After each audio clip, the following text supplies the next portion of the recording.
Eu acho que o tema, né, que acho que um do portfólio bem completo que nós temos hoje é a linha de pulverização. Então vai de um equipamento portátil, né, até com conectividade já, de que a gente consegue ter controle de dose, né, ciclo de trabalho, porque também exige aplicações precisas, desde uma máquina pequena até, né, no maior equipamento para atender aí essas grandes áreas, né? Então tem muita tecnologia embarcada. E acho que o fundamental, né, talvez alguns pontos de para iniciar esse raciocínio é o que a gente fundamenta e sempre fala de tecnologia de aplicação. Uhum. Então, eu sempre baseia-se, né, no como, quanto, né, em termos de quantidade do produto a ser utilizado para controlar talvez aquele alvo que traga um prejuízo ou que traz uma barreira para que aquela cultura expresse a sua produtividade.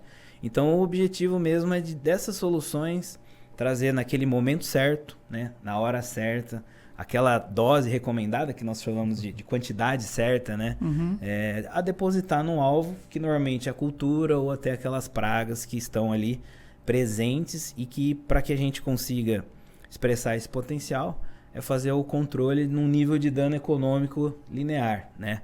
Então tem uma forma de fazer esse tipo de avaliações, né? Que é do nível de dano que pode aquilo estar causando. E por isso, pulverização, né? O pulverizador, eu acho que é muito bem comentado, e por isso que a gente vai falar bastante sobre isso, porque se nós analisarmos num processo desde o plantio até a colheita, né? O pulverizador ele está presente antes e depois de todos esses processos. Né? Antes, durante e depois desses processos. Eu acho que, então, por isso que existe, né, uma necessidade muito grande de a gente compartilhar informações, né, de trazer as tecnologias, até porque quando a gente analisa custo de produção desses insumos, ele está presente aí em mais de 60% do total, né, ou até mais, e ele é muito significativo. Então essas tecnologias sempre visam atender da melhor forma possível. A gente olha muito também a questão para um lado do agricultor é economia, né, rendimento operacional, mas ao mesmo tempo para um lado que a gente fala no fator ambiental, na onde que atualmente a gente está inserido, né, nesse ecossistema aqui, é falar também de sustentabilidade, né, controle por exemplo, de alguns termos, né? Controle da aplicação em termos de deriva, evaporação da pulverização, que eu acho que isso está muito atrelado tanto na eficiência no controle, mas também para que a gente não tenha um tanto excessivo, talvez, de produto que pode causar, né, algum dano, tanto na lavoura vizinha, né, do agricultor, ou também com alguma área que a gente está inserido numa questão que tem, né, um nível muito grande de preservação e um cuidado muito grande também com o que está em volta, né, daquela área produtiva. Então, por isso que se fala muito em tecnologia e que a gente até tem evoluído bastante na parte de todas aquelas soluções que a gente muitas vezes fala, né, agricultura 4.0, digitalização, ou termos mais em inglês mesmo que muito se utiliza, né, digital farming, para que a gente consiga esse pacote de informações conseguir fazer uma gestão com qualidade, né?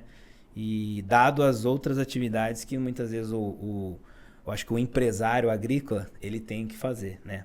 Tanto fazer venda, compra de insumos, mas também todo esse processo para controlar de um ponto bem forte, né?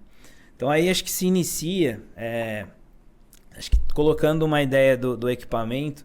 Então é lá da cultura para dentro, né? Talvez a gente possa passar aqui alguns detalhes e tecnologias que, se nós olharmos, é mais ou menos uma fórmula que nós vamos somando e nós temos também processos, por exemplo, de perdas, de ineficiência. Tem um assunto muito interessante que é toda aquela parte de o que você está aplicando, né? Como foi feito um momento antes de entrar num pulverizador, que é o preparo de calda, né? Todos esses cuidados, as recomendações. Então, isso já se inicia, né? Um processo bastante interessante. E aí, quando se fala, né, da planta para o que depositamos ali, que é o produto, então tem uma gama assim, né, de bicos de pulverização, que é tudo que tem uma função muito interessante que é fazer uma dosagem, né? Uma redistribuição desse produto que está numa cauda principal, é isso dividir muitas vezes de doses de meio quilo ou 1 litro por hectare, né? Então, a função, começando aí por bicos de pulverização, isso traz uma gama enorme de possíveis soluções. Então, aí estamos falando aí de 40 famílias de diferentes modelos de bicos para que consiga atender velocidade que está se designando do equipamento na lavoura, a taxa de aplicação, né, que é volume de cauda ou volume, né, aplicado, né, falamos muito de taxa, né, litros por hectare, né, isso vai controlar. E claro, né, com a especificidade de cada produto que nós temos disponível no mercado, isso vai também designar o modelo quanto a espectro de gota, né, que é o tamanho dessa gota que vai ser depositada no alvo por conta dos desafios que nós temos no campo. Variáveis como vento, temperatura, umidade mesmo do ambiente.